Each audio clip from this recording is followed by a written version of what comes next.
Hey everyone, my name is Andrew Davis, and you're watching Conversations in Pop Culture. And yes, I am scandalous like an Ashley. And I do want to remind everybody that this episode is brought to you by my friend Preston Poulter, who right now has a comic up on Kickstarter, Palace of the Golden Princess, which is an awesome book. It's definitely female empowerment is at the forefront of that book. It's got a Dungeons and Dragons type feel to it. It's based off of a Dungeons and Dragons game, certain elements of it, and it's awesome. And a bunch of covers I've already sold out on that campaign, and he's added some stuff in there to kind of throw out there, and so you could get some of them still at a little bit of a higher price. So it's an awesome thing. I do not think you will be disappointed, and there is an awesome artist on there called Whiskey Paint, and those covers are just unreal. So that's something that's cool out there, as well as my friend Preston does have a Whatnot Pocket Jack Comics, so check that out. He's a good sponsor of the show. But enough about that, because I have with me voice actress and actress Beth Pierce. So welcome to the show. Hi, thank you for having me. I'm so excited. Yeah, no, I'm excited too. I'm excited too because you're brand new to voice acting. I think Yes. you're a little bit younger than me. And when I mean a little bit younger, it's a lot younger than me. I'm not that old. I'm only 31, guys. I'm only 31. Yeah, So I'm still in touch with the younger generation. just Um, a tad younger, only a tad. just a little bit. Tad. But obviously you've done stuff, I think, in voice acting, theater, I think some live action stuff you've been involved in. Yeah. But why don't you kind of tell everybody who you are a little bit? Because there's people who know who you are, there's people who are gonna want to know who you are, and then there's people saying, who is Beth Pierce? Yeah. So, hi, I'm Beth Pierce. I'm a voice actress and I do on camera work and theater work as well. I am 19 years old, so I'm a little young. Um, when I was 16, I started voiceover and I was in a worldwide competition online, and I was the youngest semifinalist on there. And then I got on it again the next year, and ever since I've been, voice acting in a lot of like indie things, and I'm in college right now. So learning all those, adult things. And yeah, I'm new to the game, but I'm excited. So yeah, so let's actually talk a little bit about that because I want to table the voice acting stuff for 1 second because obviously I think you have a theater background. I Yes, think you're doing a yes. lot of that first and foremost, and I've obviously had a lot of voice actors on, and some of them have done theater. And one of my favorite people that I had on was Barry Yandel, and Barry Yandel was doing a lot of theater work, and we were talking about that idea where you need to know how to act. Same thing with John Swayze. You need to know how to act. And I feel like voice acting is more just the technical component of that because you need to know how a character is supposed to sound, if that makes any sense. Yeah. So, how did you get into theater though? Because that's what's interesting, I think. Yeah. So thank you for asking that, because I do think that theater for me is the reason I'm an actor and the reason why I do any of the other stuff that I do now. But I started theater when I was really young. Around like when I was like 4 or 5, I wasn't in theater yet, but I was like singing and like playing dress up around my house and like making little videos on like a camcorder. And I was super super like expressive, but I was a really shy kid, surprisingly, just expressive at home. So I auditioned for a play or a musical at my elementary school, and I was like the only little 9-year-old who got a part that was like an actual part, and it was Beauty and the Beast, and I was the little teacup chip. So, but yeah, I started there, and then I after that we had one performance only, and after that performance, I went home and I cried to my parents, and they were like, why are you crying? And I was like, I just want to do this forever and ever, and I don't want to stop. And then ever since I did one show, I was like, I'm going to be an actor. So I started doing, local theater where I grew up, and just continued to do it. And yeah, so So let's actually talk about that too a little bit because what is that like? It's obviously I think every kid has been in some type of play. Yeah. I was in a few and it didn't stick. Mhm. That's actually not true. That's actually not true. You know, I've been in more than a few and I enjoyed it. But not this is terrible. But again, I didn't want to pursue it as a career or as an entity. I just wanted to, you know, do it, have a good time with it, and then move on. But what was this like to be like, I want to do this and then actually kind of get the skills and evolve and grow from it? Because Yeah. that's the interesting component. Yeah. So for me, I really like I was like, "I know I wanna do this and blah, blah, blah, blah, blah." And so started I never really fully got trained, like, professionally. I just did, like, youth theater productions, musicals, and things, and I would just grow off of the skills I learned in each one of those. But as I got older, I would say around in, like, middle school-ish, I did, like, a community theater that was pretty they won, like, state awards for shows and things, and one of the directors there was like, "Oh, you might be good." So he, like, put me in shows and whatever, and I started learning, "Oh, I can actually, do this and perform," but it's not just like, "Oh, you're doing something fun and silly and singing or dancing." It's, something deeper than that, and I think I've always kind of had that, like, just depth knowledge of, like, characters since I was little. I would watch, like, you know, anime and, like, stuff like Pokemon and, cartoons, and I would just be like, "Oh, that's why the character's like this and da da da da da."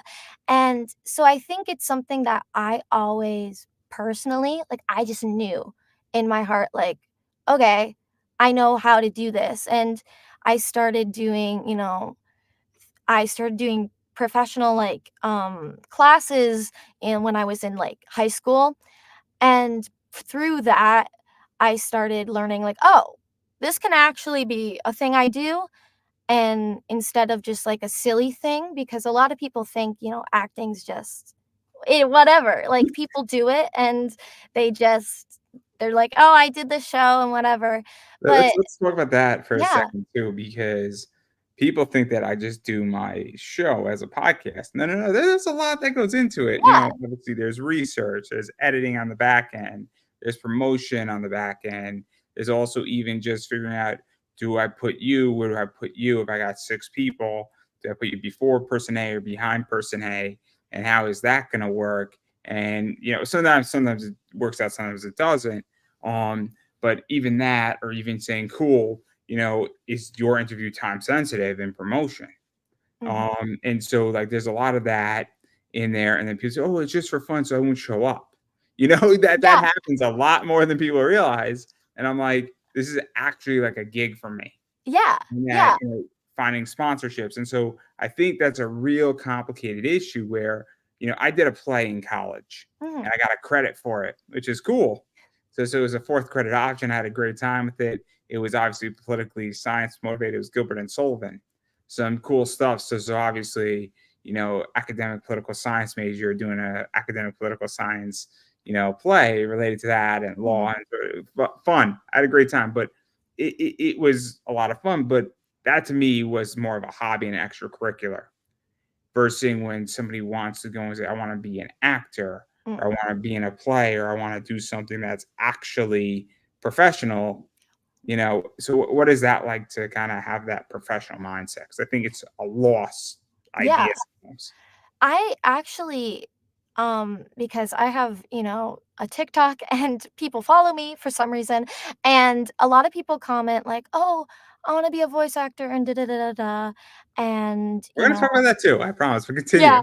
and I I always have to say that, voice acting is acting and that it is a serious thing, and I know it, like, is, like, silly voices and da da da da sometimes, but I think there's a business behind acting that a lot of people don't talk about. There's like you have to market yourself, you have to make a website, you have to network with people, you have to take classes, and you have to do all this stuff, buy equipment, make sure that, your headshots look good and get a reel done and it's like thousands and thousands worth of dollars that goes into just even trying to get your name out there. And I think a lot of people say, "Well, it's fun, so I wanna do it." And I say, "If you really wanna do it, go for it. You should. But just know it's a lot of hard work. But it's gonna work out, it's gonna pay off eventually, but it is a lot of a commitment." Like, there are times in my life where I literally was doing nothing but, like, voice acting and doing nothing but, like and I was in school, like, as a high schooler, and I was like grinding. Like I was at school and I was looking up auditions.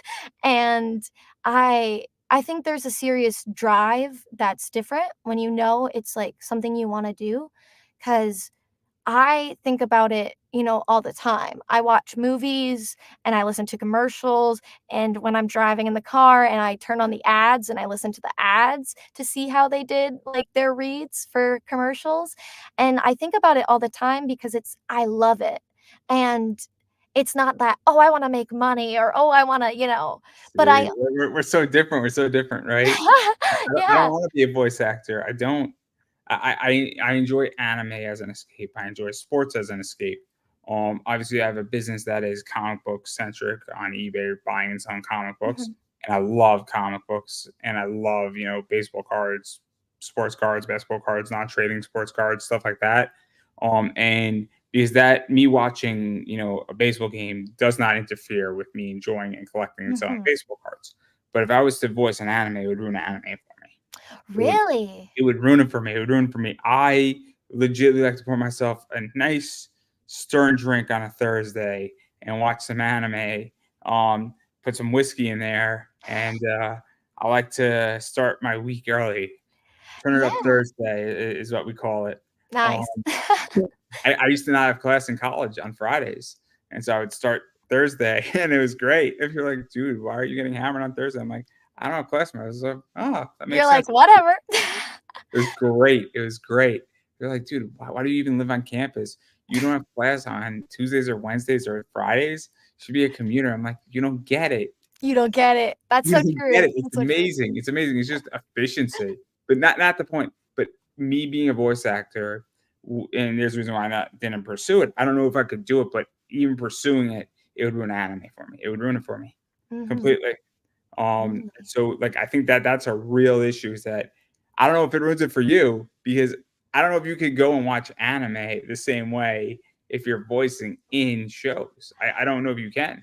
That's actually really interesting because I think someone the other day, like, asked a question and, like, I answered it, but it was about how you distance yourself from the characters you're playing. Um, and for me, I I can watch a video of myself. I didn't used to. I used to hate it because I was, very insecure and an angsty teenager and I didn't want to see it. But now I can watch videos of myself and hear myself talk because I've learned that it's not me.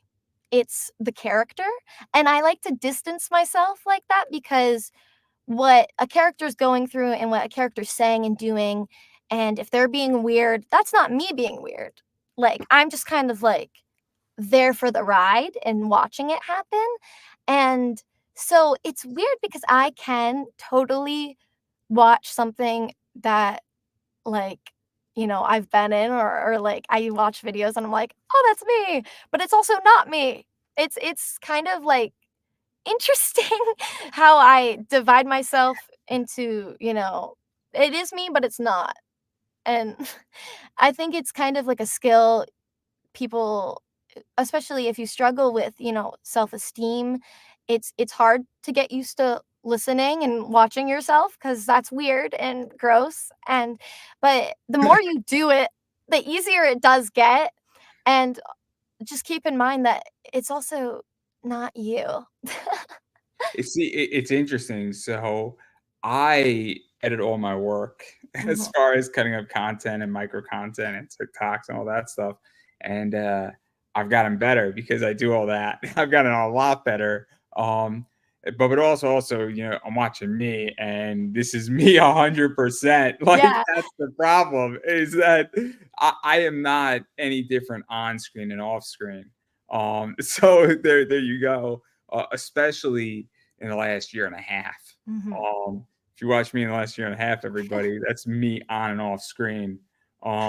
You get exactly what I am. So whoever is my future girlfriend and my future wife, before I'm gonna just put up my link to my Yeah, show, just put it and out there, be like, "That's what I she's act gonna like." know exactly.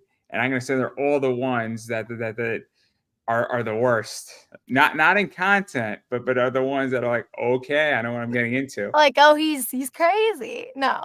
I think that's a good thing that you're authentically yourself, because a lot of people struggle with that. A lot of people will put up a front, and one of my biggest things is, when I started, being myself more, I gained more confidence, and I started, loving my voice and loving, you know, who I am as a person, and I wouldn't be an actor today if I didn't, learn, "Okay, I need to start being myself." And I think that's something that a lot of people do struggle with, but the fact that you can be yourself on and off screen is really important and really good. So, I applaud you for that. Oh no, it took a while. It took a while. It took a lot. It took a lot, and I just don't care. I just Yeah, don't care anymore. And that's the other thing too is that I forgot who said it to me, but they said you're not people are gonna like you, people are gonna hate you, and you can't really do anything about it. yes, yes. And I've taken a lot of lumps and I've gotten a lot of attacks on me, but that's the thing is that, and that's how I feel. But I do want to dive into some of this anime stuff and the voice acting stuff because obviously you were on Get Mic'd Yeah, twice, I think, take two and take mhm, three. yeah, And so how did that even come about? Because that's a big competition. I don't yeah. know much about it, but I do know that it's a pretty big competition. And was it online or was it in person? I forget. It was online, yeah. So, it was I, heard about it because I was taking classes with Deb Monroe, who is one of the hosts of it, and I was taking online classes with her, and she, like, said, "Oh, there's this competition. You guys should audition. Maybe you'll get it, maybe you won't." And there was, like, over 2,000, like, worldwide submissions, and I was just like, "You know what? I'm gonna audition because it's my teacher, and I think she's cool. I don't think I'm gonna get in." And then they really liked my animation and my gaming audition, and so they were like, "You're in the semifinals." And I was like, "What? I'm 16." And, when we got to, like, the live performance of it, which is, it was over Zoom and everything, but it was still very, like, well thought out. Tara Strong was actually, a guest judge on the episode that I was on, and she said to me specifically, she was like, "I started around your age and, like, you're, like, made for voiceover." And I was like at that time, I was 16, I was like, "I don't know what I'm gonna do for a career. I don't know what I'm gonna do in college," and I was considering going into teaching instead of acting, and that moment, I was like, "Wait a minute. I am act like, if people are telling me I'm good, I might be good. Like, maybe I should listen to that."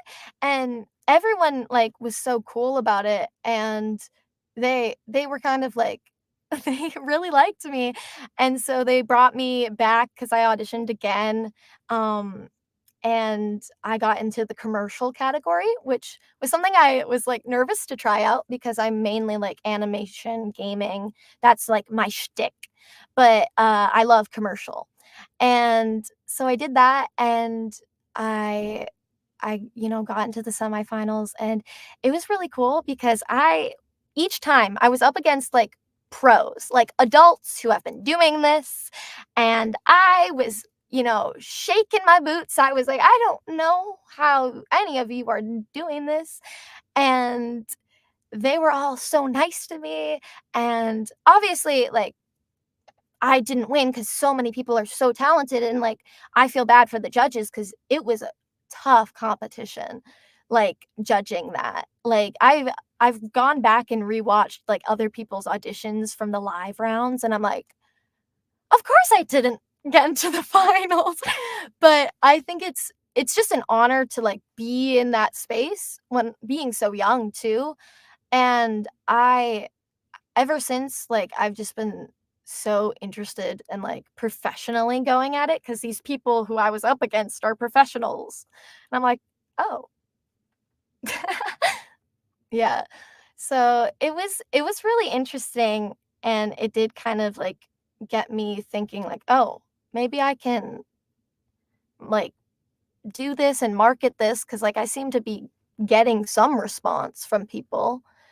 And yeah.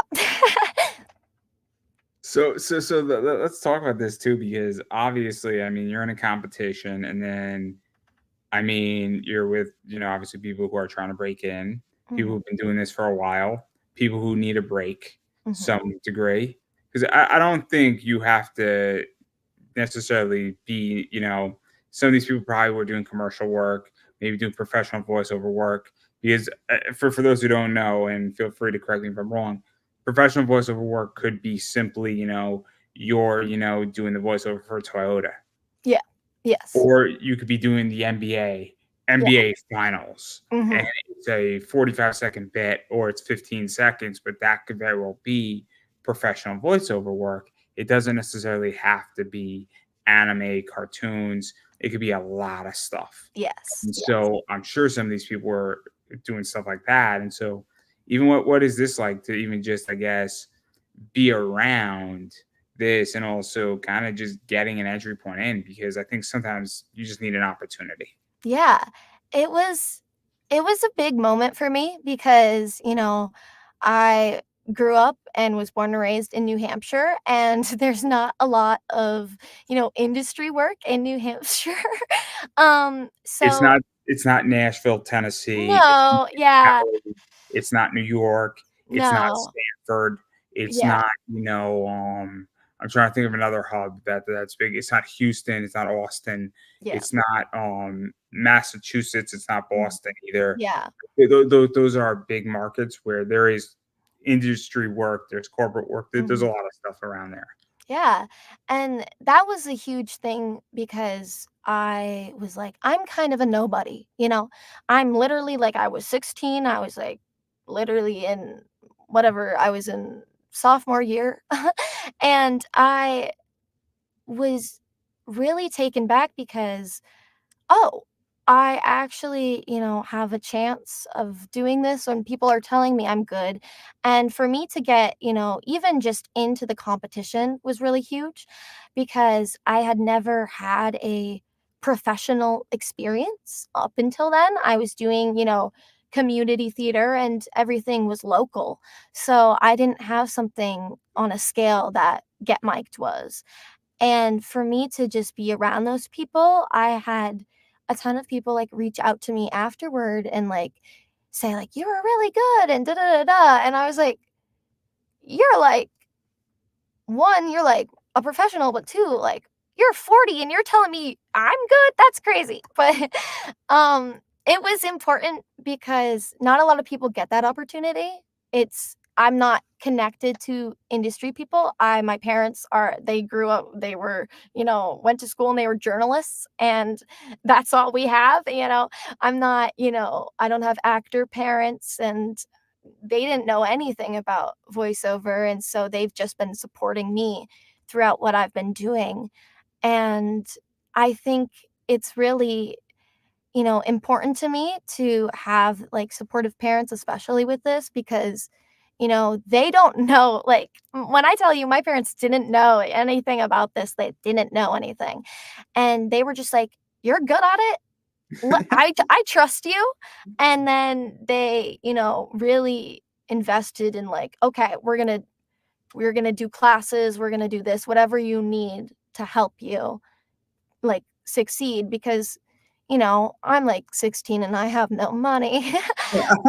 So I'm like, I don't have a, pinch of, to get that, last Let's actually benefit. talk about that Yeah. because you mentioned it before, and obviously to do voice acting, I Mhm. mean, theoretically, you probably don't need a lot of money. If Mhm. you could make it work if you don't have a lot of money, and if Yeah. you're talented enough, you could figure it out. But you definitely need a mic if you want to Yeah. do it on a professional level. Yeah. You need equipment, and that's expensive. And Yeah. look, there's ways where you don't have to get the top of the top mic. I Mhm. mean, you could start out small, and anybody who's run a business and you want to bootstrap it, sometimes you don't buy a nice expensive desk. Maybe you buy a beat up desk and you work your way up. Um, Mhm. there's a lot of stuff like eBay gives grants for refurbished furniture for entrepreneurs, where you could buy a desk for $250 that Mhm. it is a little bit beat up, but you might need a desk. Yeah. Um, plenty of ways how to do that. But what was that like too? Because your parents are investing in you, and Mhm. then you have that support. Because I'm going to say it, and I'm going to say it this way: not everybody has that support. Yes. And Yeah. I'll say it as well because I see it all the time about people whining and bitching. Everybody works hard in life. Mhm. Everybody works hard in life. If Mhm. you need to be lucky, Mhm. sometimes you need to be good, but you need to be lucky. And that's the story of my life: is that I was good enough with luck, Yes. Yeah. and that's I think a lot of life. And I Mhm. was listening to Mark Cuban, and somebody said, "Could you be worth $3.2 billion today if you started with nothing?" He said, "Fuck no." Yeah. And he said you have to be lucky, and it's harder Mhm. than ever to do it now. It's not impossible, but he Mhm. said I got lucky and I was in the right place at the right time. Yeah. I do really think that it's really important to know that you can be most talented person in the world and still be not where you want to be in your career. And that is just how it is, sadly, for a lot of people, and a lot of people don't ever get to that point where they're, going to conventions and they're in a big show and they're, signing all these things. A lot of people are behind the scenes, especially for voiceover. A lot of people are successful, but they're behind the scenes. They're doing, those ads you hear on the radio or, in a supermarket. There's things that everyone gets paid for, but it is a lot of luck when it comes to like how I came about because I am very supported and I think that's huge when you have, ambitions to go into like arts and anything performance based because my sister as well, she's an animator. So my parents have really, really invested in us, like believing in us. And one of the things that they always say is, well, we wanted to do stuff when we were younger, but we couldn't financially, or we couldn't because we didn't go that extra mile because we were scared. And what they always told us growing up was, we don't want that for you. We want you to try.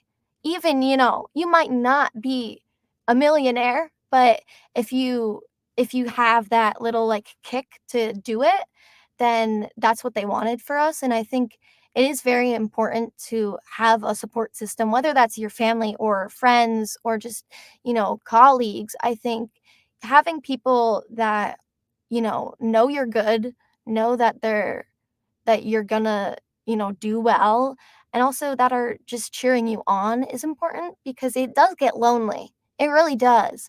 Especially when you're auditioning, for 100 things and you never get called back or you never hear back. That's what I do is I audition. I send in like millions of auditions and I never hear back. And sometimes I do and it's like 6 months later and I'm like, I forget what I did, so I'm kind of screwed. But it's normal for actors to just like feel really, down on themselves and compare themselves to other people. But having It's a very very comparable Yes, industry. yes. It's hard because I struggle with it. Everyone struggles with it, and it's like, oh, that person booked that role that I went for, or like, ah, dang it. But my thing is that I've really learned in the last couple years is that you have to not only cheer yourself on, but cheer other people on. Because when people are successful, you want people when you are successful to cheer you on and be like, "Oh my gosh, that's amazing." And so when they're successful, you should congratulate them and be happy for them because in the long run, like you want someone to do that for you and to be proud of you.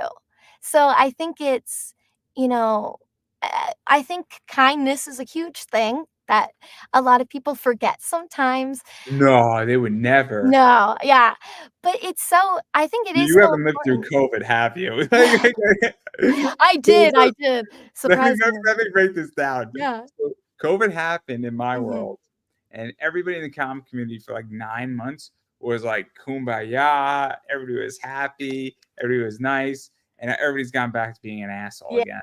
Ugh. And everybody's gone back where everybody was giving, and now Mhm. everybody has forgotten that, and they've burned a lot of bridges. And on my Mhm. Facebook wall, I said, a lot of people burn bridges, and it's Yes. really hard and expensive to fix them when you burn a bridge. It's Mhm. really expensive to fix it.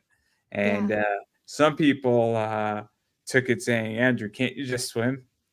Which I thought was really funny. And the That is person said that was really funny. And I laughed for like a good 10 minutes. Um, a Oh, good 10 that's a good one. That but he understood the point yeah. nonetheless. But then other people said, I'm there right now.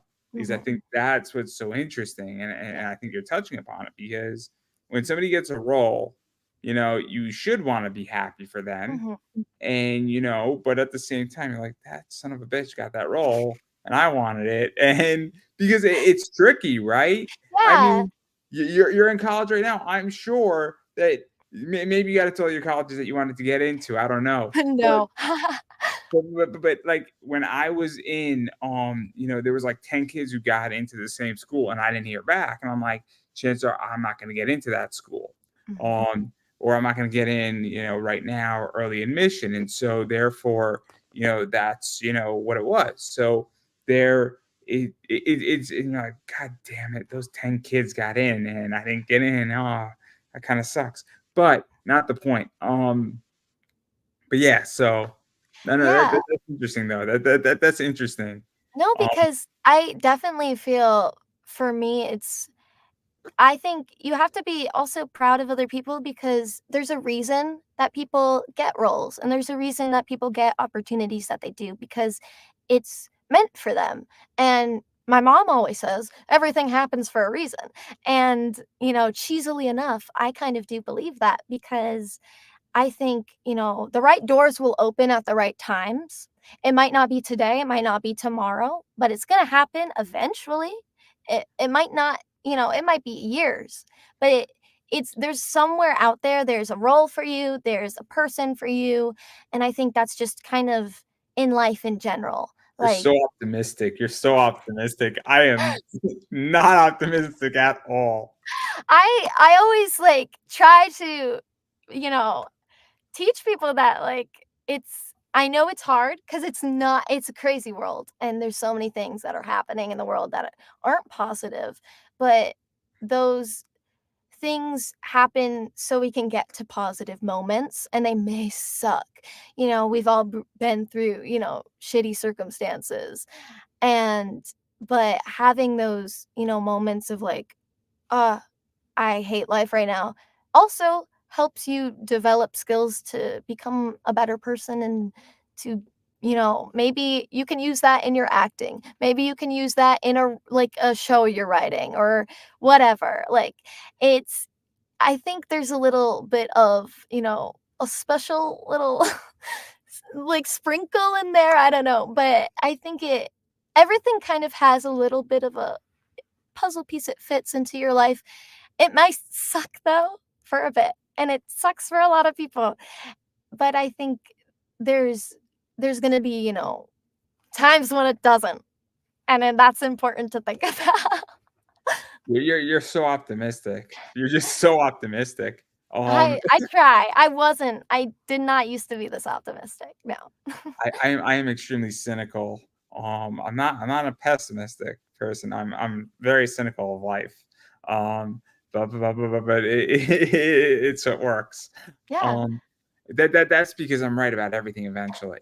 Um, You know, that's just how it is. it's a guy thing. It really is. Oh, no. But anyway, that's terrible. But I actually do want to talk about the voice acting stuff a lot more because you do a lot of auditions. Mhm, Because I think you've been in a few shows, which we're going to talk mhm, about in a few minutes. But you send in a lot of auditions, and what is that like? Because that's tricky. I mean, the whole thing with it is that there's out in Cali, there's Texas, there's some independent shows out mhm, there that do some stuff, and then I'm sure that you do some commercial auditions. And so, what is this like? Because I don't like. I can't even fathom it. Is the point? Is that because I know that you potentially have to send in like two, three, 400 editions sometimes to get a role because it's just that there's so many people who want to do it and there's mhm. just so much, and then it's shitty, and then half the time they're probably only looking at the top 30. Yeah. Mhm. Yeah, it is really, like, challenging to get into a headspace of, like, what I say is, like, send and forget because, I'll send an audition and I'll be like, "I'll probably never hear back." Most of the time, you never hear back, and that's normal, but at least have fun while you're doing it and try your best, and then I just, "Okay, sent the audition, whatever happens to that audition, whether it goes in the void or maybe it comes back out, and works out for me and I book the part, cool. But it's complicated, definitely because, I just got agents this year for acting. So I've started getting auditions through them. And even then it's very much like you still have to, okay, you didn't book it. It's fine because you never hear back. You'll never hear back if you don't book something most of the time, unless you're working in like, very like indie projects. Sometimes they send out emails and they're like, sorry, you didn't get, and you're just like, great. But, Let's actually talk about this because mhm, obviously an agent's job is to get you auditions and then book the part. mhm, And then obviously, they want you to be auditioning and getting parts and all sorts of stuff. mhm, And because that's how they're going to make their money yeah, on the whole thing.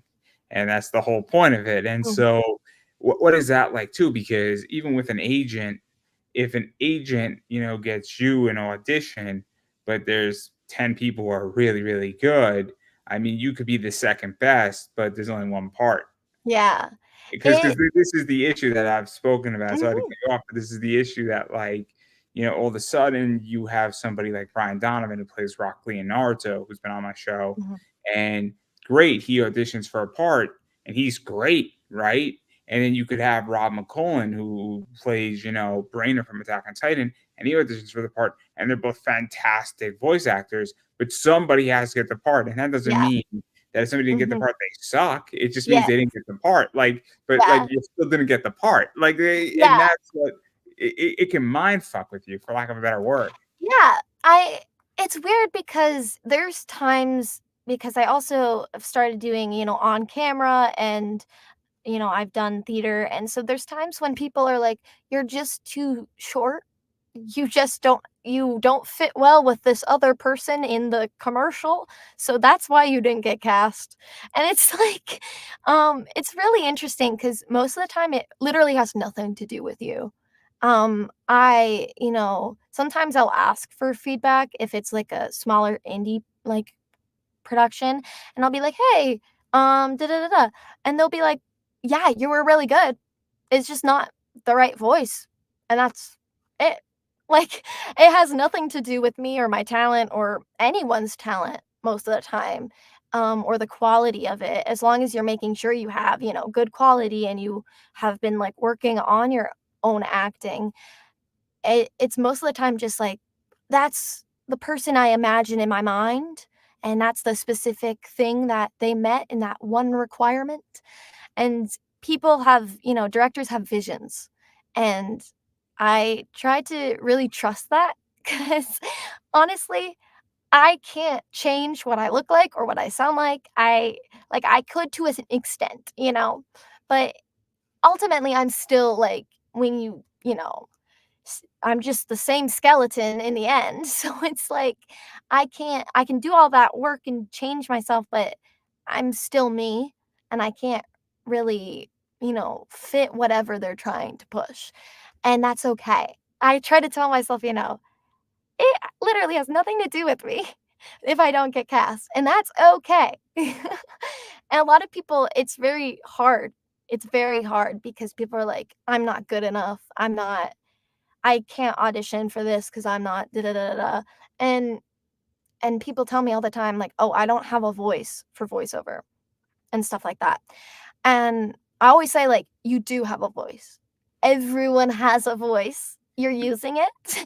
But also that and same with on camera and for theater is that like there's a specific look and a specific, sound that people want, and eventually they're gonna want you. Like, you might have to, like, do 1,000 auditions, but you're gonna get a part eventually. Again, the optimism. It's so high. It's just so high. I Um, try, you know? I no, no, no. I mean, I'm very honest in which that, you know what it is? I'm a very realist type of guy. Mhm, And so I think you should go for it, right? yeah, I'm not saying don't go for it, but I'm also saying, look, if you spent 5 years auditioning and you're not getting anywhere, there's gonna get a point where you gotta say, look, I went for it, I tried, and clearly the market isn't speaking to me. But that doesn't mean you can't have a business in show business. mhm, There's plenty of things that can happen in show business. You could be an agent, you could yes, be a sound engineer, you could be a mhm, booking, you could be a casting call, you could be working on a movie set, you could be directing a movie, you could be writing one, but it could just be that maybe acting isn't the key. yeah, yeah, And I there's a think lot that's a of huge stuff. thing because a lot of people wanna be actors. Everyone wants to be an actor. It's, the thing. They wanna be on camera, they wanna be in the shows, they wanna do this, and, yeah, that acting is cool, right? But who makes those stories, writers, who animates those shows, animators, like there's so many other things that you can do and still be involved if it doesn't work out, and that is something that a lot of people think like I'm gonna be an actor, and I'm like, yeah, like for me I'm like I can't animate, I can't do other stuff, but like, if acting doesn't ever work out, like I have other things I can do and other tools I can use. But for me, it's like you have to you have to go for it. And if it doesn't work out, just, okay, it didn't work out. Keep it in your back pocket. Maybe it will one day. I mean, there's so many professional actors who haven't booked roles since they were, like child stars, and then they booked roles when they were older. Um, and those have been career changing moments. But eh, you hear all of these stories from, A-list actors. Like I worked in, a waitress job and da da da da, da, and everyone's busting their ass to, make it. And it takes a long time. And it's like, so I think it's definitely like you can go into different avenues and still have that hope of it, but you know, sometimes it doesn't work out, sadly. And that's just how it is. But, if I'm not ever going to be an actor, I'll be an actor in my brain. And that's all I can do. I'm making myself happy that way. Yeah. No, I, But I find it interesting, and I find the whole sector fascinating because, again, it's not an area that I'm in, and I have no desire yeah. to become a voice actor, an actor. I'm perfectly content in my positions right now. And I'll be honest, it is much easier to be in business for me Yes. than to be an actor. And the rules are, I think, are more laid out, to be Yeah. honest. But this is not about me. It's clearly not about me. Um, but I do want to talk about some of your roles though. Yeah. So I mean, you've done some interesting stuff. I think you've been in Reservoir Reunion as Yes. Danny, Mhm. and so that's a short little thing. I Yeah. think there's two of them, right? Isn't there two of them? I was just in one, but I'm not sure if there's 2. Maybe, I don't know. Yeah, so that was, like, one of my first roles I ever got, and it was, like, paid, and I was like, "Oh, that's cool." And I was on the floor of my bedroom and, like, holding my microphone like this, like, trying to make sure it didn't, like you couldn't hear the fans in the background or people screaming. Um, and I was 16 when I got that, and that was, super cool because now I have, like, an IMDb account for that, so cool. But, it was a little small, short, and I've been doing, some other stuff. Let's talk about this because Yeah. what is that like to get your first paid gig? Because that's a Yeah. whole different ball game. I mean, the first time I got paid for a sponsorship on my podcast was a lot of fun. Yeah, it was to say the least, I literally was so confused at first because I was like, "Me? They want me?" But also, I having, that option to be paid for doing something you love and that you're passionate about is, like, the coolest feeling ever. I wish everyone could have that feeling if they aren't paid for what they love, because I I've gotten paid to, dress up as, like, a princess before. I've gotten paid to, sing a song or do stuff, like, it's really weird because it's just stuff I normally do, and I normally, like, paid or not, I wanna be an actor, which I do wanna be paid, though. I would like to be paid, um, but I'm still going to be an actor, like, in my mind, or, I'm gonna make up my own things.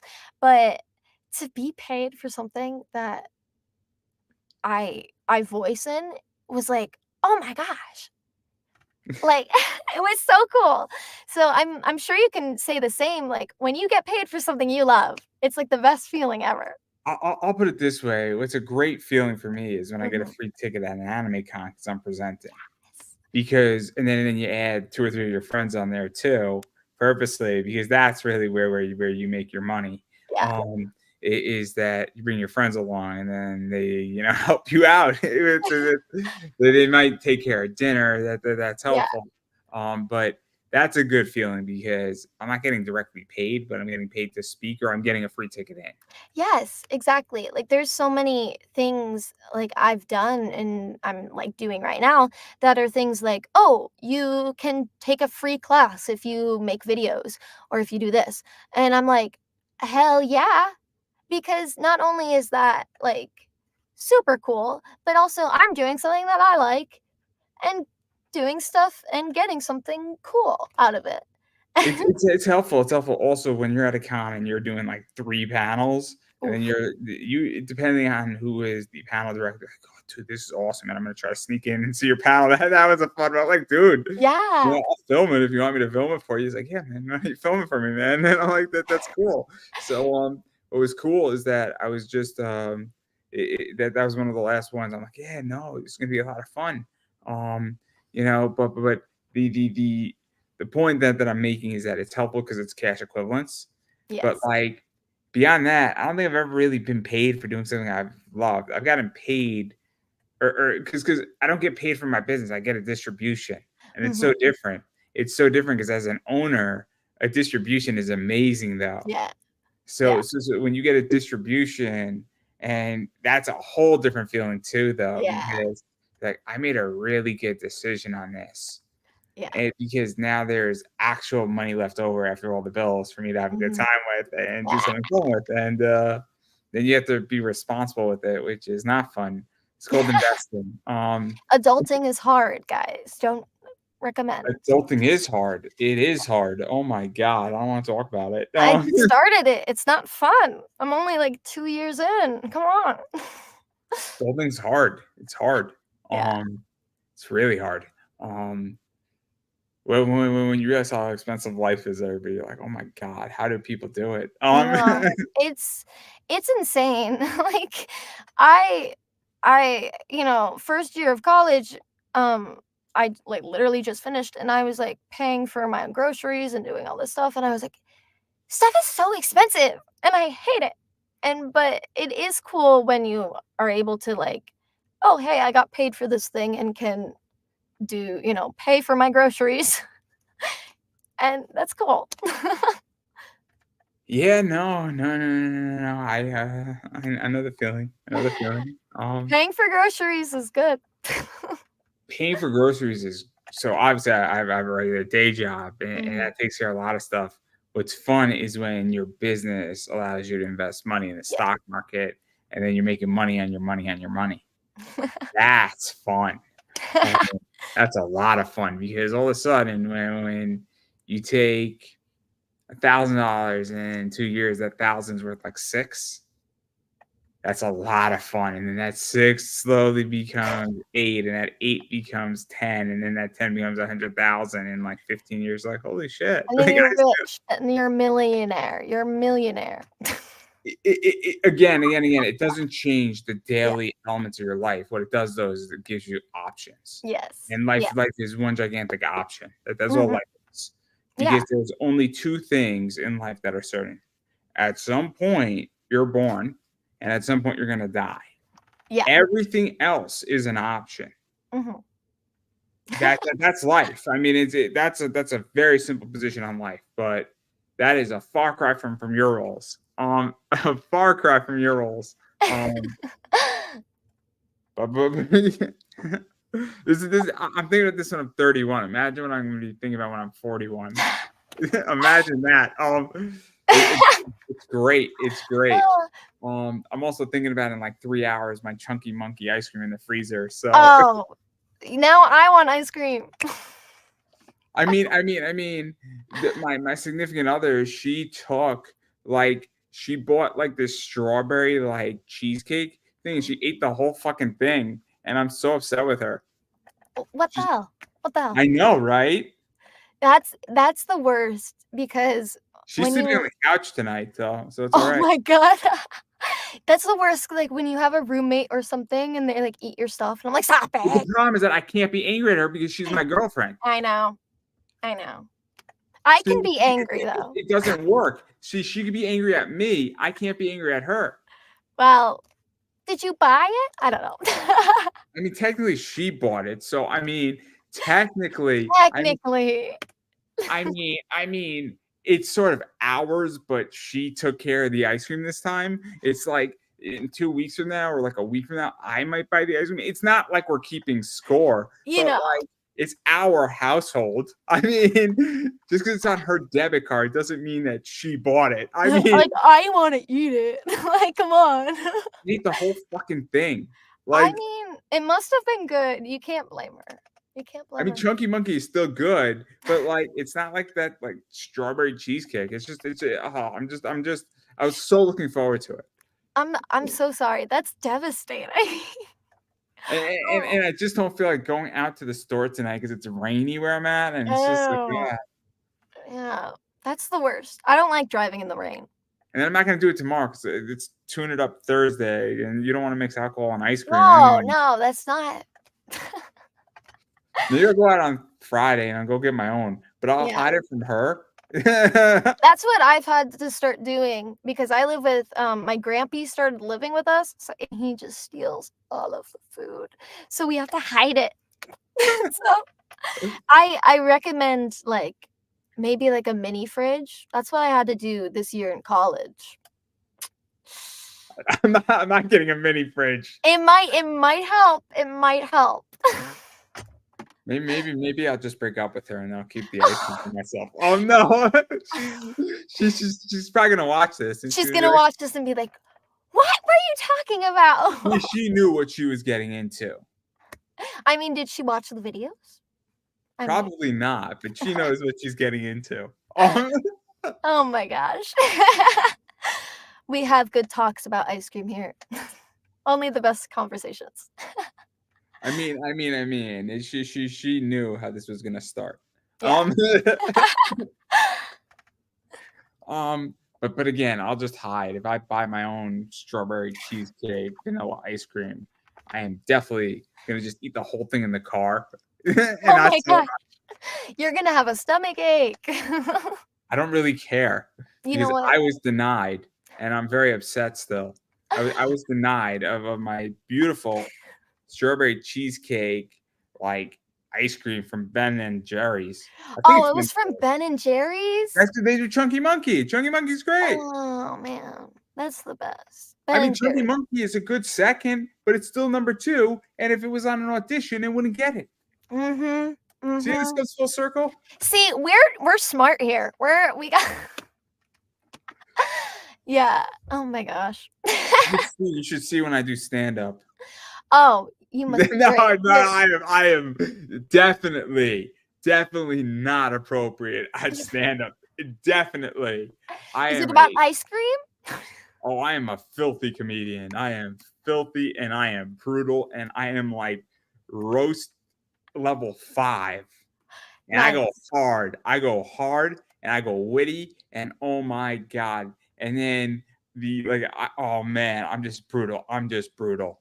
And That's and it's that's good amazing. though. That's good because, like, I always say I've I've heard everything that everyone wants to throw at me, like, all the roasts that people think of. I know it. I know what you're gonna say. Like, people are gonna say something about, like, "Oh, you look like you're 12." I know. I look in the mirror. "You sound like you're 12." The I know. last open mic I did, all I did was tell light bulb jokes. And what was crazy is that the punchline of the whole thing was, "I hope that experience was as electrifying for you as it was for me." And I did it, like, in Stephen Wright monotone. Oh my gosh. No, the And monotone is funny. I like that. you could tell that, like, the audience and then you could tell people after I said that, they were like, "This guy's got a minute, and he's doing this," and then when they heard that punchline, it was brilliant. 'Cause you Very you could tell that people genius. were like, "Oh, I get it. I get it." And you Yeah. could tell the host wasn't ready for it, and, like, my friends knew what I was gonna do, and, oh, man, it was great. See, that's what you have to do in auditions as well. You gotta shock them because they hear, hundreds of things and the same thing over and over again. You spice it up a little bit. Tell a light bulb joke? It was really good. It was really brilliant, and it was thought Thank provoking. It was great, but it was like an open mic night. You had, like, a minute. It wasn't anything like a because minute. 'cause somebody's like, "Dude, just do it." And I'm like, "Great, I'll do it." And, it was great, and, it was funny, but enough about that because I do wanna talk about some other stuff you got going on. Yeah. Um, I think you're an AXOM or AXCOM or Yeah. some Yeah, what I was what on that. I think I know what this is, and correct me if I'm wrong. It is a webtoon that has a voice component, if I'm not mistaken, right? Yeah, so it was like oh my gosh, it was like a web kinda thing, web It's a web series. Yeah. comic. It's a web comic that can Mhm. be read just basic on, and then I think in the app, if I'm not mistaken, there's the visual where you're combining voice with print. And I don't know if it's a motion comic as much as it's just a voice component combined type thing, because those two things are different. Yeah. Yeah, I've seen, like, different ones. I'm not sure because I kind of just do things and then they're out there. Yeah, I'm in that. I've gotten a lot of new roles that I can't talk about yet, which are exciting, but we'll see. I'll announce those soon. So what is this like? Because this is definitely more independent than, Mhm. I guess, Main Street. I don't wanna say, Yeah, like, I don't wanna sound like no. independent's bad because independent is not good or bad, it's just independent. But what is that like? Because combining voice over work into an independent webtoon type comic Mhm. is very much something that would not be done by Marvel or DC. Yeah, yeah. That is I was actually approached by the creator of it, and they're like, "I really like your voice, and da da da da." And I was like, "Oh, cool."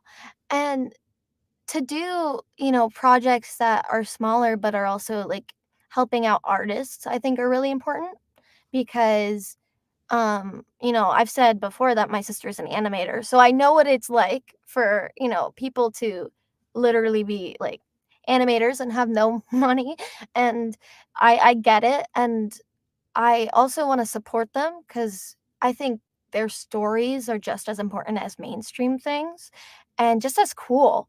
I've seen a lot of cool, like, projects online that are, like that I wish were, public knowledge. Like, I wish everyone, could talk about that, and it's not like, Spider-Man, Into the Spider-Verse, like, that's huge, but, which is great that it's huge, but, Did you also feel though that you're brand new, and mhm, I'm gonna say it the nicest way I could say it, but yeah, you have to cut your teeth, for lack of a better word.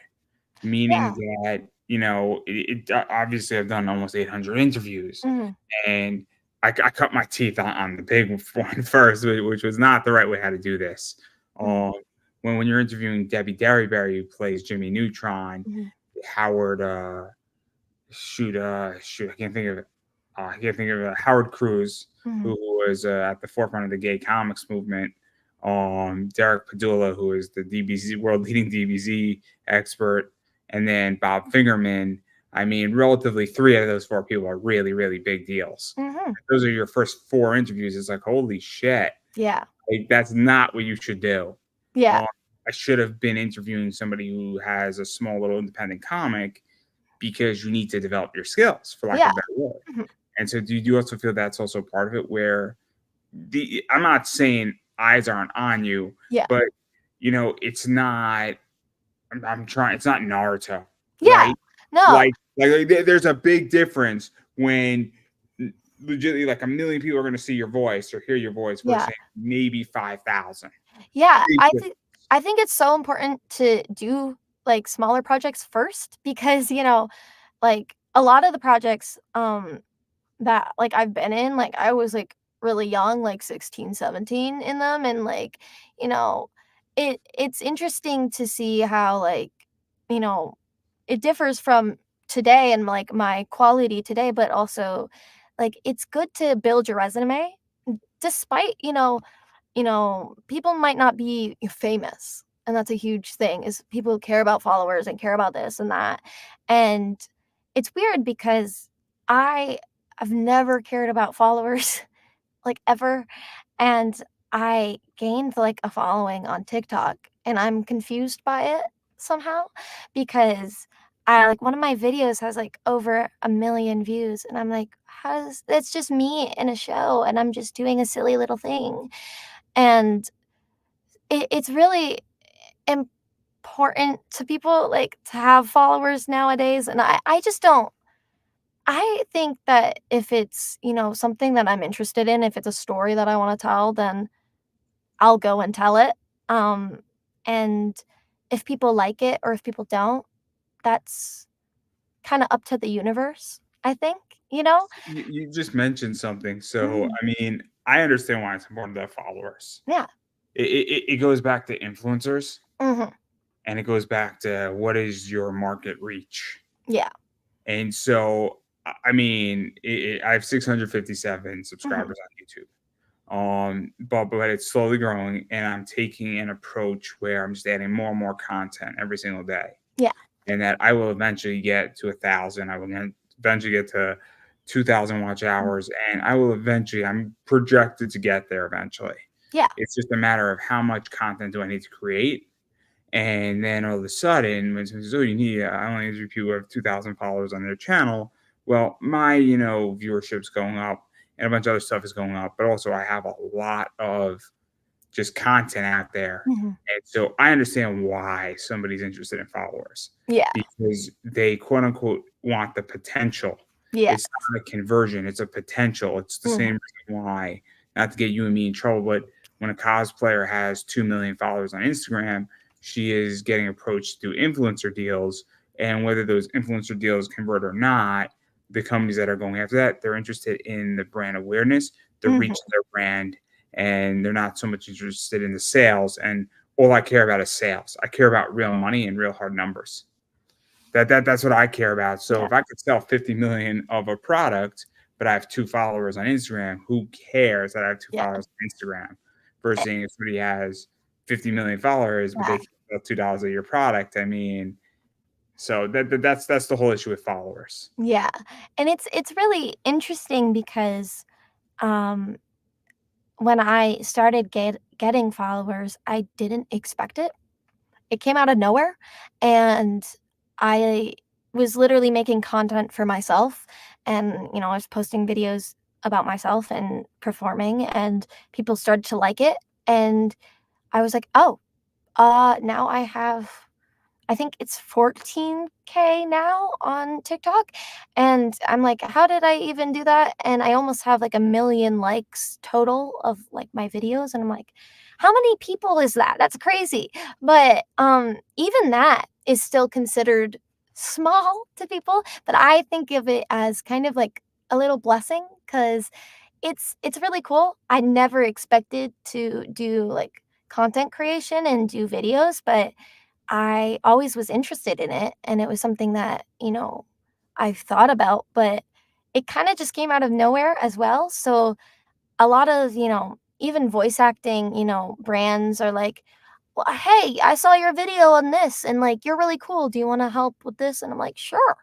Like, it it's given me a lot of opportunities that, like, wouldn't have happened, and I'm very grateful for it because it's exciting to have an audience. It's kind of weird. So, I think, like, growing a platform and learning how to, learn about algorithms and all of that stuff and engagement is important as well, especially as a performer because you kinda need to know that stuff to market yourself to the public and to get out there, and, um, but I randomly got lucky. Like we said, it's a lot of luck. It really is because I started learning how to market because of a following that I gained. And now Yes. I'm kind So of interesting. I know. It's it's really cool and I'm very, I think, grateful for just like every opportunity I get. And but now I'm, like, knowledgeable of, like, okay, if acting doesn't work out, I can go into, like, social media or, like, X, Y, and Z or marketing and da da da da because I know all of this stuff now. That's really cool. See, I have such a different approach, right? So I haven't done a TikTok in a while. I haven't done a YouTube short. I have a lot of content developed, but on TikTok, I mean, my content of like a piece from an interview would do like 400 or 500 views Mhm. easily, and then that content was built for TikTok Yeah. more so than YouTube, more so than Instagram. Where TikTok is great. It's just a matter that there's only so much time in a day, Yeah. and it's when you're working a 40-hour work week, you're doing a lot of interview work, you're editing a lot of stuff, and you want to watch the NBA finals, something's got to go. Something's Yeah. got to go, and then you have a business that is evolving, that's making you real money. It's like there's only so much time in a day Mhm. for me to Yeah. do content and build out an actual setup content. And it doesn't even take that long to do all this. I mean, it's not Mhm. that hard. I mean, cutting up and getting 10 pieces of content out of a interview that's an hour takes about 2 hours for me to do, Yeah. which isn't bad, all things That isn't considered. bad. It's just a matter that what am I going to be doing and where am I going to do it? And Yeah. I'm packing up legitimately like 300 cards every single week. You're like, Yeah. hey, um, It's I, just yeah, it's a matter of, like, strategy. It's really, like, knowing your audience and knowing, okay, what's trending, even though I don't really kind of it's follow time. that, It's but time for me. It's just yeah. it's playing out time. There Mhm. is 24 hours times Yeah. 7, which is 144 hours, I wanna say? No, 168, I'm sorry. It's 168 hours in a week. I would like to get potentially 25 to 32 hours of sleep, which is what Yes. I'm getting right now, Yeah. which isn't great. It's not great. And Yeah. so, I have no more time Mhm. between a 40-hour work week, my Mondays and every other Thursday, Yeah. I'm in my job physically, which becomes a 12-hour day. So like there's no time. And that's my biggest problem is that there's so something's gotta go and TikTok went. And there you Yeah. go. And it's hard because, like, acting and, like, content creation, it's all, like, an investment. You have to take your time to do it, and some people don't like that. And some people are like, I don't wanna spend time on this. It's not fun that way. I'm like, that's how you do it, kind of. So, Oh, no. yeah. I hate uploading TikToks. I Oh, hate yeah. I have It's no problem. long. It's not fun. I don't have a problem uploading Instagram Reels, Mhm. YouTube. That's easy, especially because YouTube, the way I do it is I just bulk load it up. Yeah. So I get like 10 things and then I legitimately watch a television show on Netflix while doing it. And then you spend 3 hours on your Saturday, but you're uploading 30 or 40 of those and you schedule it out and it's Mhm. beautiful. Yeah. Like TikTok is so in the moment that I Mhm. don't know how to bulk schedule because if I could legitly schedule 50 TikToks to come Yeah. out every day at 12 o'clock and I could It's schedule crazy. that, that would be so much easier. I don't know if that could be done, but Yeah. I don't know if TikTok has a feature, but if They they they could, should, 'cause I was actually like, the other day, I was like, "I want this to go out at this time, but it's not that time," and I just made it, so and I was like, "I have to wait until it's that time." that's my thing. And then I play around where sometimes it's like 11 o'clock at night. And like, do I put it out at that or Yeah. do I just drop a lot of TikToks down? I mean, that could be a potential idea, but like, that's my problem with TikTok is that I want to schedule my content. Yeah. Mhm. That's a YouTube, huge thing. Yeah. every day at 3 o'clock, a piece of micro content on YouTube drops. And when I get back to YouTube Shorts, every day a short's going to drop at 12 o'clock, Mm. or a re-pushed out interview is going to drop at 5 o'clock.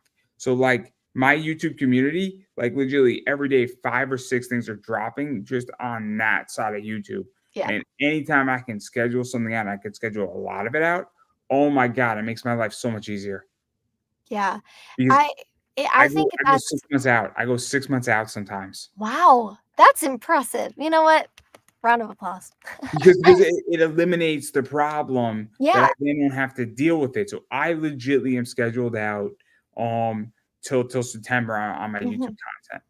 That's crazy, cause like, especially in, like, the acting world, is like, I get emails the day of sometimes for auditions, and it's like, "Oh, I guess I gotta go record this now." It's, like, very, like if you wanna be an actor, it's not really for people who like schedules, cause it's all over the place. Like, every day is different, every week is different.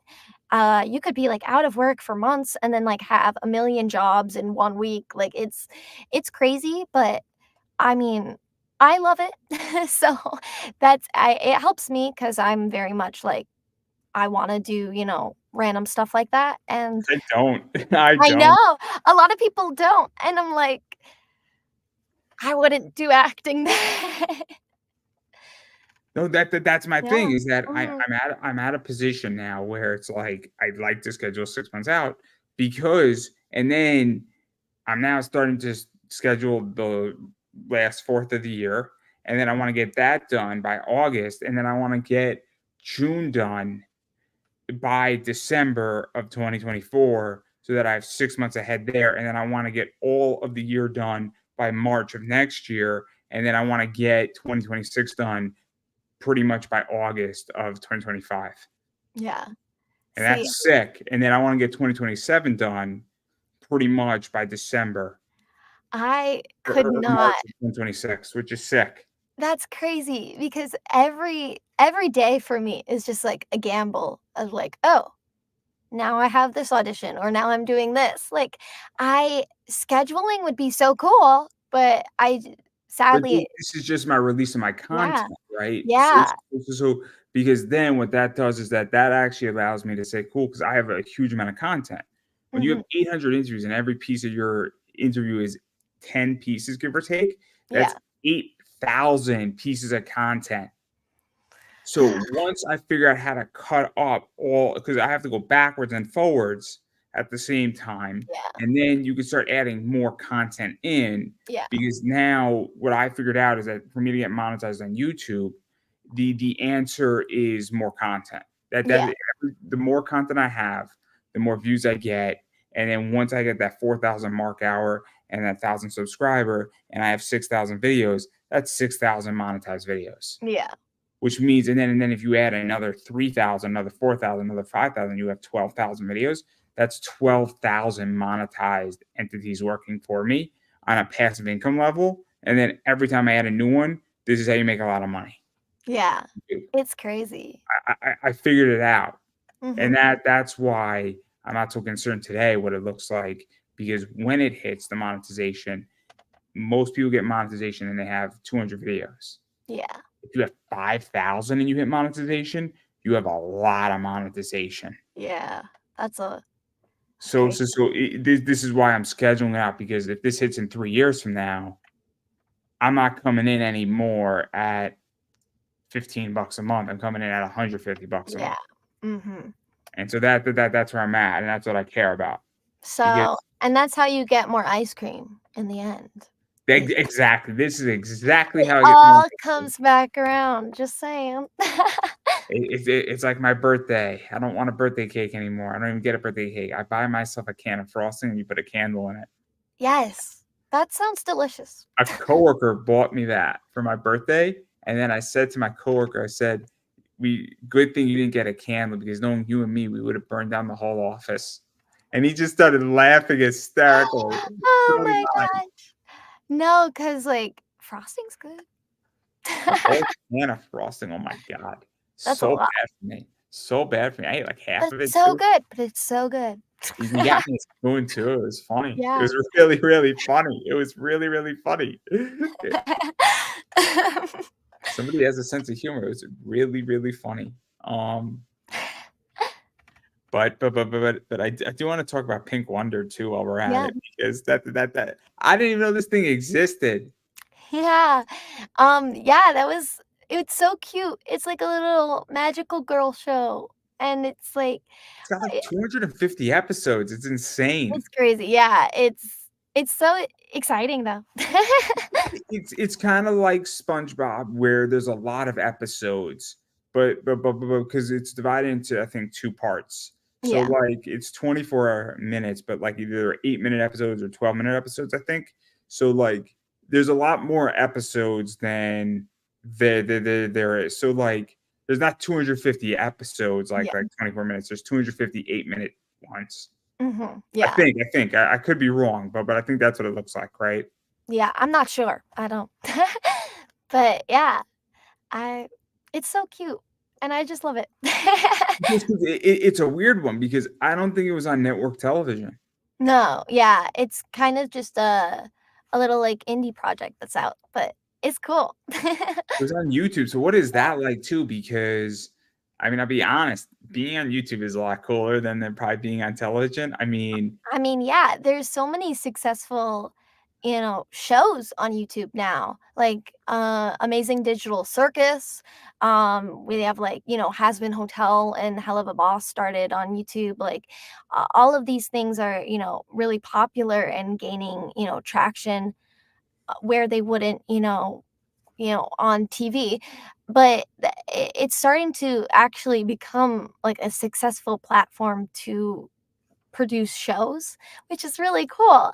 And it's exciting being on YouTube and just seeing things grow, which is cool. But it's super cool. so Yeah. no, it's so interesting, and again, I mean, it's just one of those shows that I didn't even know existed. Yeah. So There's so many things out there in the world. Like I find things every day, like video games or like indie like video games that I'm like, I didn't know this was a thing until like my friend X, Y, and Z was in this little game that's on like Nintendo Switch, but it's like a little indie game. And I'm like, "Oh, it's so good though." Yeah, there's so many things that are just out there. If you can find them, they're out there. so let me ask you this, because Mhm, obviously you got a bunch of stuff coming up that you can't talk mhm, about, but did you feel that, because I'm curious how you feel about this, where obviously, I mean, COVID happened, and I have an mhm, opinion on this, and my opinion is well known, is that prior to COVID, obviously things were changing in voice acting, but I mhm, feel like COVID forced a major change and shifted things up and shake things up in a lot of ways. We're recording from home, bringing talent from other places. So Yeah. now I still think, obviously Texas is a big place for voice acting. So is, California, New York as well. But I feel like if they really like you enough, recording from home now is a Mhm. more acceptable practice, and Yeah. potentially getting somebody who is quote unquote not necessarily in Texas to be in a Crunchyroll show, Yeah. not out of the question if the voice fits. And Yeah. so I feel how you feel about that, because I think the world is a much better technology world, and it's smaller at this moment, Yeah. especially in acting. I think it's a great thing that, there's remote recording and things like that are becoming more accessible because I know there's many, disabled voice actors that can't like travel. They can't go to the studios. Or there's people who are in, financial situations who can't and they have to stay home. And or people just don't live there and that's, they just don't live there. And so I think it's really great that it's becoming more accessible to different walks of life and really open to it because it's not perfect and it's not there yet. Like there's still many things that especially because, COVID died down and everything, like many studios are like staying away from. I know Crunchyroll records, I think, like almost fully just in person now again, because I don't know, that's just what they're doing. And so many studios are like kind of iffy on remote now, but one of the biggest things is like you can get talent from all over the world. You can get people you'll never hear before. It's Let me so ask rare. this. Let me Yeah. ask this, because obviously, I mean, you know, I don't know what somebody's voice acting schedule looks like, but Mhm, if somebody is going to a con and they're constantly on the road, and some of these people make real money at these cons, mhm, I mean, if you're going to Friday, Saturday, Sunday, you know, it might be that you're back in Texas and you were just in Cali, mhm. and what you're going to record Tuesday, Wednesday, Thursday, and then head back out. Yeah. Like, but if you could record from your house, Mhm. have a lot more flexibility, or it's not as draining. Yeah. And I It think that that's a big issue as well. As I mean, I also think that if you get talent from all over the world, I mean, look, I'm a capitalist. That's not a secret. Um, and I know pay in voice acting is low, but I do think it also, can make it even cheaper to some degree, because now it becomes competitive. And, yeah. I like competitive businesses.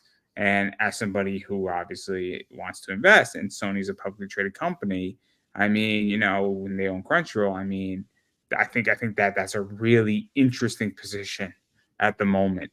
Is that when something becomes more competitive, it definitely lowers costs. Yeah. And there's so many people that like will comment on videos of mine and like, I want to be a voice actor. I want to be a voice actor. And like it's so many more than ever people are just wanting to do this. It and I even started, during COVID. So I was around, when it was starting to become more remote.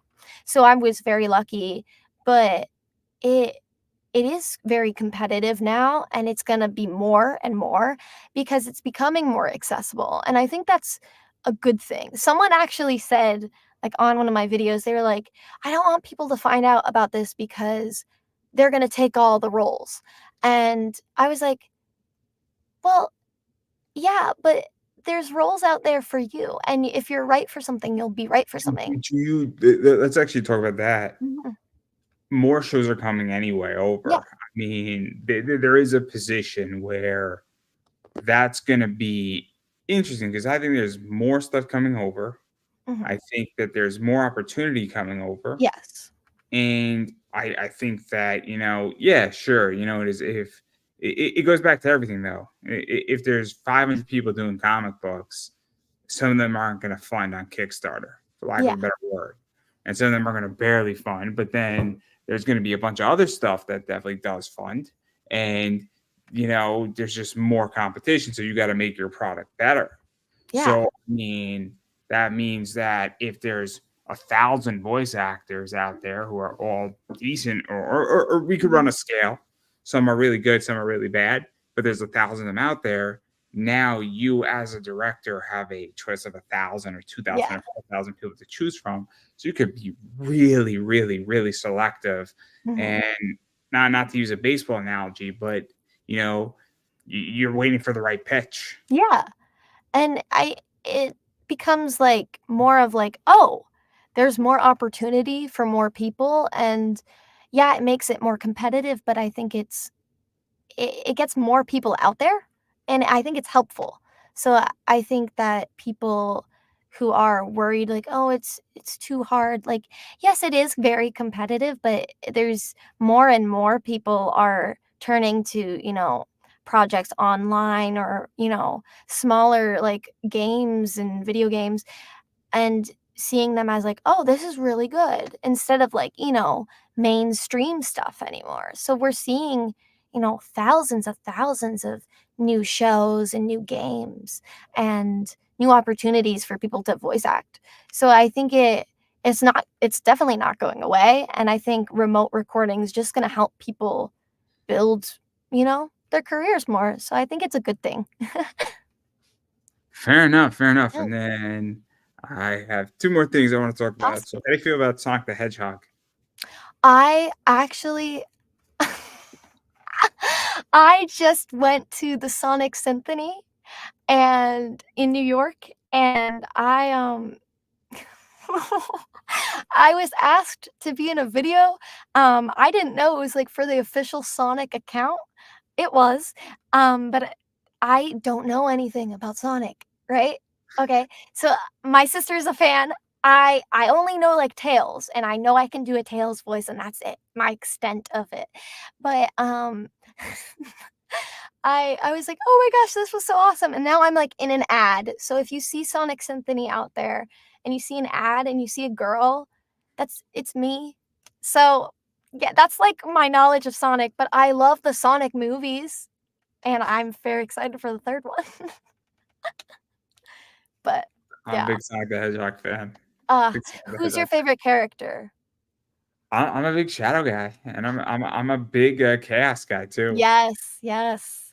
I But mean, sh you Chaos is can't great. go wrong. You can't go wrong with Shadow, or, like, Shadow's good. And then what else? Who else has been really good? My favorite Sonic the Hedgehog character is Ken Panders.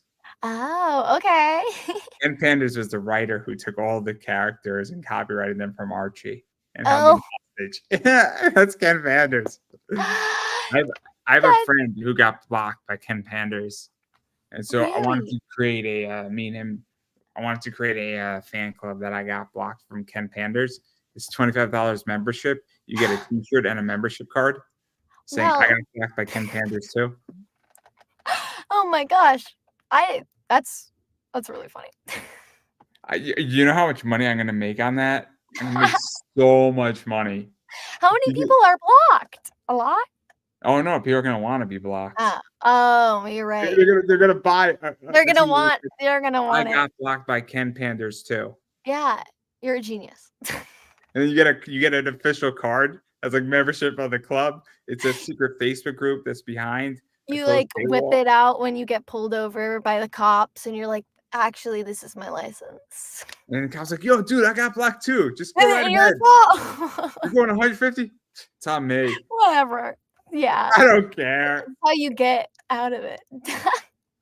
Everybody gets one free ticket off. Like every cop has one of them. Oh, it'd be Oh great. my gosh. That'll be our ad on Facebook. That'll be our ad right there. You get pulled over by a cop, and then you just flash your I got blocked by Ken Panders. And it's like, and then he says, "We right here, sir." And he brings out his. And then the ad is, "You can be like this police officer and this fine citizen too.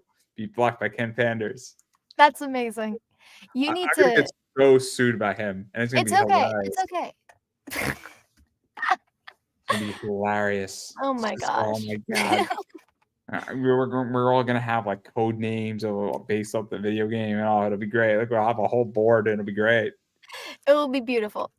I make so much money on this idea. So much money. Um, but it's the ultimate troll. It's the ultimate troll. I Um, mean, but I digress. But I do want to give you a chance to promote yourself. We've been speaking oh, for almost an hour and a half. yeah, You got a lot of stuff going on. I don't think we covered half of what I was supposed to cover and what I wrote in my notes. you're fine. Figuring Yeah, out what I was supposed to ask. So there we go. I have ADHD brain, so I understand. I just go off on tangents about ice cream. So yeah, so if you guys want to follow me on Instagram, TikTok, YouTube, Twitter, any platform that exists, my handle is it's Beth Pierce. And yeah, and you can check out my website, it's bethpierce.com. And yeah. There we go. There we go. And then everything that I'm doing, obviously I'm gonna keep saying it, is that you gotta support independent projects, you gotta support people that you Mhm. like, people who are doing cool stuff. Obviously, whether that is businesses, people who are voice actors, voice actresses, comic writers, professionals, whatever it may be. The way to do that is that obviously watching their stuff that they're in and watching it legally is very Mhm. helpful. Yes. More importantly, when they have merch, picking up merch is Mhm. also helpful. Just retweeting and engaging with them on social media is a big one. That's very helpful. And all that stuff matters. And then, as far as I'm concerned, I am Pop Anime Comics on the X, also known as Twitter. Yes, it is formerly known as Twitter. Now it is Yeah. X. Um, I I am still Pop call it Anime. Twitter. I'm too lazy to change my graphics. Um, I like the bird. What can I say? I like it better too. It's a cute bird. I actually I like X a lot, but that's not the point here. Um, but I am Pop Anime Comics on Instagram. I am Pop Anime Comics on Facebook. I am Pop Anime Comics on YouTube. So if you want to look at all my 800 plus interviews, YouTube is the place to go. YouTube is a lot of fun, guys. YouTube is a lot of fun for me. And then I am Pop Anime Comics on the eBay. So Pop Anime Comics collectibles on eBay. Look for us for comics and collectibles. Come shop with us on eBay. I carry a lot of cool stuff. A lot of cool stuff. So I carry a lot of stuff like this in my eBay store. So this Ooh. is cool. So I carry that. I carry some stuff like this as well. I have all 15 of those in hollow foil. So I did buy the print run out. I carry stuff like this as well. So really cool cards and some other cool stuff as well, and some rare stuff. So I just brought in a Juju Watkins card that's limited to 99 or less, autographed by her. So really cool stuff's in my store. And if you're looking for some rare collectibles, I got you covered in that regard. So definitely be on the lookout for that stuff, as well as I carry a lot of WNBA cards, and I can't keep them in my store long enough. So you got to buy them quick. They sell out within like 2.5 weeks. It's crazy. It's crazy. Caitlin Clark is going to make me worth millions of dollars. It's insane. It's insane. And then Angel Reese is going to make me worth another million. And then it's even crazier because Brianna Stewart and Audrey Wilson are going to go win me a gold medal. And what I mean by win me a gold medal is I mean go win the United States a gold medal. That's what I really mean. I mean, they better. I mean, it'll be really bad if they don't. I mean, it'll be a waste. What, 5 weeks without the WNBA? If they come back with a silver, I'm gonna be so fucking pissed. I'm gonna be so fucking pissed. If I have to suffer of not watching the WNBA for 5 weeks and not gambling on it and not having awesome sports cards to sell on my eBay store, and they come back empty-handed with a silver and not a gold, I'm gonna be so fucking pissed. Like legit, for the next 4 years, I will bitch about it every day because this is a sufferment for me and my business. And I am making the sacrifice, America. I am making the sacrifice here. Gotta make those sacrifices, guys. This is how much I believe in Team USA here. Because I know the men are going to get the gold. That is not the concern here. That is not the concern. The women, I think they'll do it. But there's the off chance that they might not do it. And I'm a little scared. They're gonna do it. They're gonna do it. We're manifesting it. I hope so. I hope so. Because if I have to suffer for 5 weeks, we better get a gold out of this. But yes, and then I am Pop Anime Comics on TikTok. So that's everything that I got going on. But yeah, if you're really looking for some cool shit on eBay, I got you covered. And all jokes aside, if I don't have something in my store, chances are I know somebody who does, and I will direct you to them. And I've done it for plenty of people, and they're like, I didn't even know that product existed. And I'm like, you're very welcome. So that's pretty much me. And on that note, I'm going to give you the final word. Well, yeah. Thank you so much. I had so much fun. Thank you for having me. Absolutely. Anytime. And I don't think I could have said that any better myself, everybody. That is a wrap.